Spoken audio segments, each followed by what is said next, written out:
여름이면 한강이나 공원 등에서 시원하게 피서를 즐기는 한국인들을 두고 일본인들이 했던 말이 있습니다. 한국인들은 여름에 에어컨 틀 전기세도 없어서 거지처럼 길바닥에 나와 돗자리를 펴고 더위를 피한다였죠.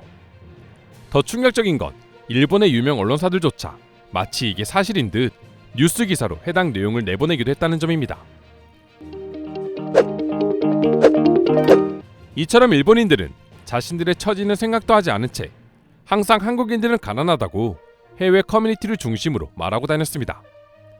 하지만 강남만 가봐도 수많은 첨단 시스템과 고층 빌딩 그리고 슈퍼카들이 질비한 모습을 쉽게 볼 수 있기에 외국인들은 한국인들이 가난하다는 말에 의문을 가지기도 했었죠. 그럴 때마다 일본인들은 한국인들은 허세가 심하기 때문에 그렇게 보이는 것뿐이라며 밑도 끝도 없이 한국을 비난하곤 했습니다. 하지만 얼마 전 세계 백화점 매출 순위가 공개되자 일본인들은 두 번 다시 한국을 가난하다 말하지 못하고 그저 좌절하는 반응을 보여줄 수밖에 없었다고 합니다. 지난 2022년 매출을 기준으로 새롭게 집계된 전 세계 백화점 매출 순위 조사 결과 놀랍게도 1위는 한국을 대표하는 백화점인 신세계 강남점이 차지했습니다. 총 2조 8,398억 원의 매출을 기록하며 전국 매출 1위뿐만 아니라 독보적으로 전 세계 1위 매출을 기록한 것이죠. 그리고 2위 역시 롯데백화점 잠실점이 2조 5,982억 원으로 신세계 강남점의 뒤를 이었습니다. 명품의 나라로 유명한 프랑스 파리의 갤러리 라파에트와 도쿄의 이세탄, 신주쿠, 그리고 런던의 헤러즈 백화점 등 세계 주요 매장들을 모두 제쳐버린 것이죠. 이번 순위가 더욱 긍정적인 이유는 일본이나 영국, 프랑스 등 기존의 상위권을 차지하고 있던 나라들의 백화점이 전염병 이후 여전히 제대로 된 매출 복구를 하지 못하고 있지만 한국의 백화점들은 오히려 그 이상의 성장세를 보여주고 있다는 점입니다. 즉 백화점 매출 하나만 보더라도 한국이 다른 나라들보다 얼마나 더 빠르게 회복하고 있는지를 알 수 있는 것이죠. 그리고 해당 소식이 전해지자 가장 충격을 받은 건 일본이었습니다. 저도 이번에 관련 자료를 조사하면서 처음 알게 됐는데요. 전 세계에서 전체적인 백화점 매출이 가장 높은 나라가 일본이었다고 합니다. 단순히 높은 수준이 아니라 전 세계 모든 백화점의 매출을 합쳐도 일본이 높을 정도로 말이죠. 실제로 전염병 이전까지는 전 세계 백화점 매출 순위 20위권 중에 16곳이 일본에 있는 백화점이었을 정도로 압도적이었습니다. 당연히 1, 2위 역시 모두 이세탄 신주쿠, 한큐 우메다 본점 등 일본 백화점이 차지하고 있었죠. 신세계 강남과 롯데백화점 잠실은 6위와 11위에 불과했었습니다. 하지만 전염병을 시작으로 일본의 경제는 급속히 무너져가기 시작했고 이와는 별개로 과거부터 이어져온 일본인들의 소득 정책 역시 한국과 일본 백화점 매출이 역전되는데 큰 원인으로 작용했습니다. 일본인들의 주장과는 달리 진짜 가난해지고 있는 건 한국이 아닌 일본이라는 걸 이번 백화점 순위 발표로 인해서 완벽히 확인된 것이죠. 실제로 전 세계 매출 1, 2위를 차지하던 일본의 백화점들은 이로 인해 4위권 밖으로 밀려났다고 하는데요. 단순히 백화점 매출이 중요한 게 아니라 그만큼 일본인들의 현재 소득 수준 및 소비 생활이 얼마나 각박해지고 있는지를 보여주고 있기에 일본인들이 이토록 좌절하는 반응을 보여주고 있는 것입니다. 특히 이러한 경향은 젊은 층을 중심으로 더욱 커지고 있는데요. 신세계 강남점 매출에서 가장 많은 비중을 차지하는 연령대는 30, 40대라고 합니다.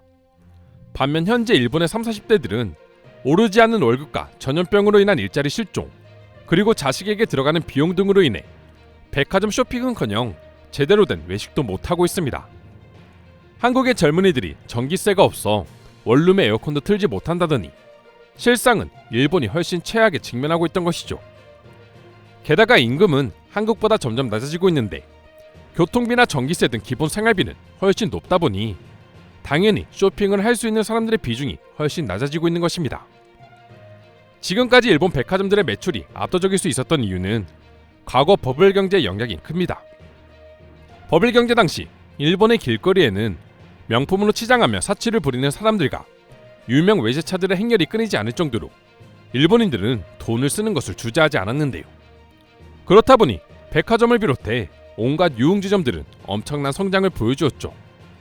심지어 일본 주식시장이 미국을 제치고 세계 시가총액 순위 1위가 되기도 했고 미국 자본주의의 상징인 록펠러 센터의 주인이 일본으로 바뀌는 등 역사상 유례없는 일들이 일상다반사처럼 벌어졌었습니다.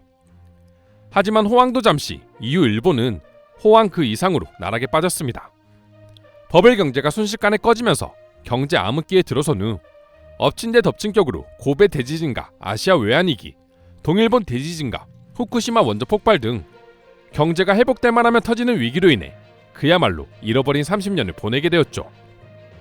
그럼에도 불구하고 여전히 일본에는 화려했던 과거를 잊지 못하는 일본인들이 많았습니다. 그렇다 보니 과거 자신들의 모습을 그대로 재현하다 못해 더 뛰어난 모습을 보여주고 있는 한국의 면모를 볼 때마다 부러워하며 또 좌절하기도 하는 일본인들이 생기는 게 아닌가 싶은데요. 그럼 지금부터 전세계 백화점 매출 순위표를 보고 일본인들은 어떤 반응들을 보여주고 있는지 더욱 자세히 알아보도록 하겠습니다.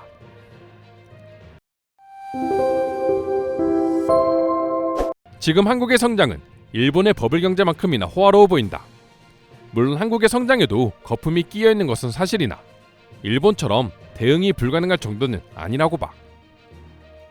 한국은 본인들의 힘들었던 과거를 누구보다 잘 알고 있다 생각해요. 밑바닥을 처음 경험해본 일본이랑은 아예 다르죠. 한국은 위기가 와도 다시 한번 성장할 것입니다. 아니면 힘들 때를 알고 있으니 절대 그 단계로 내려가지 않을 수도 있죠. 이젠 정말 한국에게 이길 수 있는 것이 남았나 싶다.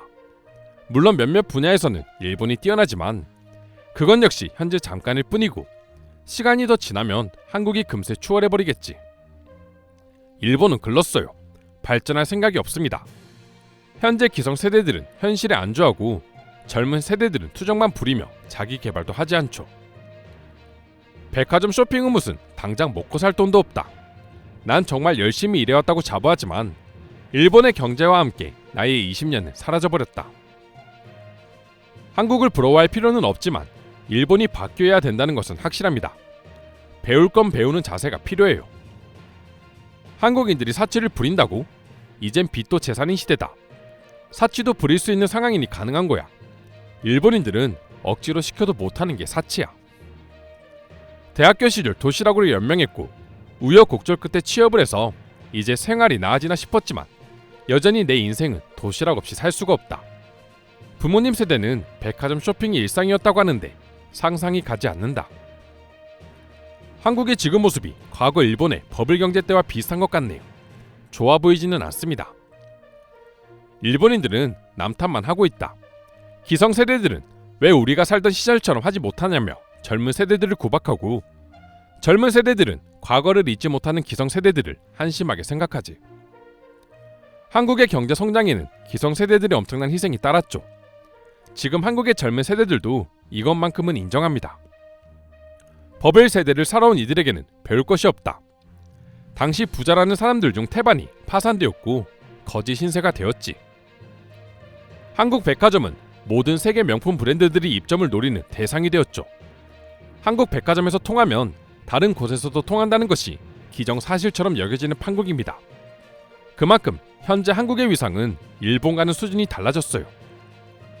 버블 경제 당시 일본은 독불 장군이었다.